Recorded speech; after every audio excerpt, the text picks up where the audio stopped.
कहानी शुरू होती है जापान के एक मुरोमाची गांव में, जहां एक सुअर फेस वाला दानव जिसका नाम है नागो हमला कर देता है। उस गांव का आखिरी राजकुमार आशिटाका उसे मार देता है, लेकिन वो दानव लड़ाई के दौरान इसका हाथ पकड़ लेता है, जिससे इसका हाथ इन्फेक्ट हो जाता है। और हालांकि ये इन्फेक्शन सुपरनेचुरल स्ट्रेंथ देता है, लेकिन उसके साथ बहुत दर्द भी।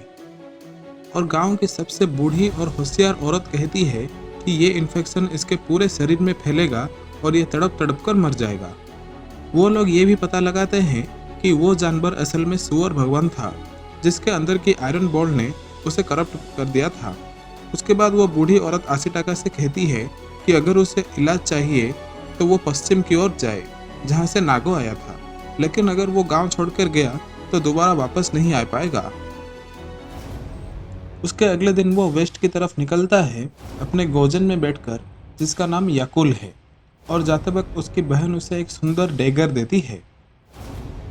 पश्चिम जाते वक्त उसे रास्ते में एक अवसरवादी जो साधु के भेष में है उससे मिलता है, जिसका नाम है जिगो। वो आशिटाका को कहता है कि अगर उसे अपना हाथ ठीक करना है तो वो वेस्ट के एक फॉरेस्ट में जाए, जहाँ एक ग्रेट फॉरेस्ट स्पिरिट रहता है, जो दिन में एक हरिन के भेष में रहता है और रात को एक नाइट वॉकर बन जाता है।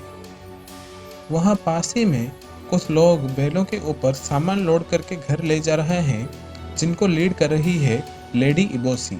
वहाँ उन पे 3 भेड़िए अटैक कर देते हैं, जिनके ऊपर एक लड़की बैठी है जिसका नाम है सैन, और उनका लीडर है भेड़ियों की देवी मोरो। वो इबोसी को अटैक करने ही वाली होती है, तभी वो उसे गोली मार देती है और वो पहाड़ से नीचे गिर जाती है, और साथ ही में कुछ लोगों को भी अपने साथ गिरा देती है। वहाँ नीचे आशिटाका इन्हें देखता है और पूछता है कि फॉरेस्ट स्पिरिट कहाँ मिलेगा, लेकिन वो उसे बिना कुछ बोले ही वहाँ से चले जाते हैं। वो उसके बाद पहाड़ से गिरने वाले 2 आदमियों को बचाता है और उन्हें उनके गांव छोड़ने जाता है, लेकिन रास्ते में उसे फॉरेस्ट स्पिरिट दिखता है, जिससे इसका हाथ बहुत दर्द करता है, जिसे ये पानी में डाल देता है। वो उसके बाद उन दोनों को उनके गांव छोड़ देता है, जिसका नाम है आयरन टाउन। वहाँ की लीडर इबोसी आशिटाका को धन्यवाद करती है और गांव वालों से कहती है इसका खूब ख्याल रखे, और शाम को अपने घर भी बुलाती है। वहाँ उसे पता चलता है कि यहाँ के लोग आउटकास्ट हैं और यहाँ की औरतों को लेडी इबोसी ने टाउन के ब्रोथल से लाया है यहाँ मेहनत करके जीने के लिए, और उन्हें इंश्योर भी किया है कि कोई मर्द उन्हें परेशान नहीं करेगा। वो उसके बाद लेडी इबोसी से मिलता है, जो उसे कहती है कि उन्होंने ये गांव एक जंगल को पूरी तरह मिटा के बनाया है, जिससे जंगल के लोग बहुत ही गुस्सा है, और एक सुअरों का देवता नागो भी। लेकिन इबोसी के वेपन से आधे से ज़्यादा लोग और सुअर मर गए हैं, और उसी की बुलेट ने नागो को घायल किया था, जिससे वो डेमन बनकर आशिटाका पर हमला कर दिया था। वो उसे सैन के बारे में भी बताती है और कहती है कि उसे भेड़ियों ने बचपन से पाला है, तो इसलिए वो इंसानों से नफरत करती है। आशिटाका इबोसी की इन हरकतों से बहुत गुस्सा होता है और उसका इन्फेक्टेड वाला हाथ उसे हमला करने ही वाला होता है, तभी उसका दूसरा हाथ उसे रोक देता है। उसी टाइम सैन आयरन टाउन पे घुसपैठ करती है इबोसी को मारने, और आशिटाका उसे खूब समझाता है कि ये सब ना करे, लेकिन वो उसकी बात नहीं मानती। तो आशिटाका अपने सुपर ह्यूमन स्ट्रेंथ से दोनों सैन और इबोसी को सबड्यू कर देता है, और सैन को अपने कंधे में लेकर गांव से बाहर जाने की कोशिश करता है। लेकिन जाते वक्त एक औरत उसे गलती से गोली मार देती है, लेकिन वो इन्फेक्शन इसे ताकत देती है और वो बिना गिरे वहां से चला जाता है। रास्ते में सैन को होश आ जाता है और वो आशिटाका, जो अपने बुलेट उड़ से बहुत कमजोर हो गया है, उसे मारने ही वाली होती है, तभी फौरन रुक जाती है जब वो उसे सुंदर कहता है।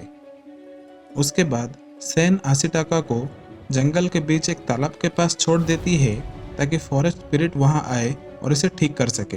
रात को फॉरेस्ट स्पिरिट नाइट वॉकर के रूप में आते हैं और इसे ठीक कर देते हैं, लेकिन वो इन्फेक्शन जो नागो ने किया था उसे ठीक नहीं करते। एक रात वो मोरो से पूछता है कि सैन इंसानों से इतनी नफरत क्यों करती है, तो मोरो जवाब देती है कि जब सैन छोटी थी तब उसके माँ बाप उसे जंगल में लाए थे, लेकिन जब मोरो और उसके साथियों ने उन पर हमला किया तब उन्होंने सैन को वहाँ छोड़ के वहाँ से भाग गए थे, और मोरो ने उन्हें खाने के बजाय उसे पाला। तब से वो इंसानों से नफरत करती है। उसके बाद आशिटाका कहता है कि वो सैन के साथ अपनी पूरी जिंदगी बिताना चाहता है। उसकी अगली सुबह सुओरो का एक आर्मी आता है जिसका लीडर है ओकोटो, जो एक अंधा भगवान है। वो आयरन टाउन पर हमला करना चाहते हैं जंगल को बचाने के लिए, लेकिन मोरो कहती है कि उनके पास पावरफुल हथियार है जिससे ये नहीं बच सकते, लेकिन ये फिर भी उसकी बात नहीं मानते। वहाँ इबोसी जिगो के साथ मिलकर फॉरेस्ट स्पिरिट को मारना चाहती है ताकि वो उसके सर को एम्परर को दे सके, ताकि वो इन्हें लॉर्ड असानो, जिनका जंगल इबोसी ने काटा था, उससे बचा सके। उसके अगले दिन आशिटाका उठता है और देखता है कि आयरन टाउन को असानो के समुराई ने अटैक कर दिया है और इबोसी वहाँ नहीं है। वो सुअर के आर्मी से लड़ रही है और अपने गन से उन्हें पूरी तरह मार गिराया है और ओकोटो भी पूरी तरह घायल हो गया है। उसे जिगो के आदमी ट्रिक करते हैं जिसे वो उन्हें फॉरेस्ट स्पिरिट की तरफ ले जाता है। वहाँ वो अपने पेन को ना संभालते हुए डेमन बनने की कोशिश कर रहा होता है, लेकिन उसके साथ सैन भी है और आशिटाका कैसे कैसे करके उसे बाहर निकाल देता है। और उसके बाद फॉरेस्ट स्पिरिट आता है और मोरो और ओकोटो दोनों को मार देता है। उसके बाद जब वो नाइट वॉकर को ट्रांसफर हो रहा होता है तभी इबोसी उसे गोली मार देती है और उसका सर कलम हो जाता है। जिगो वो सर एक बक्से में रखकर वहाँ से भागने की कोशिश करता है।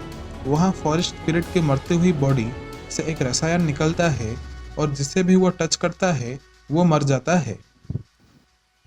उसी दौरान मोरो की सर में जान आती है और वो इबोसी की राइट आर्म चबा जाती है, लेकिन वो बच जाती है। वो रसायन से फिर सारा जंगल तबाह होने लगता है और उसके बाद वो आयरन टाउन की तरफ बढ़ता है और आशिटाका सारे गांव वालों को पानी में जाने को बोलता है क्योंकि वो पानी में नहीं जा रहा है।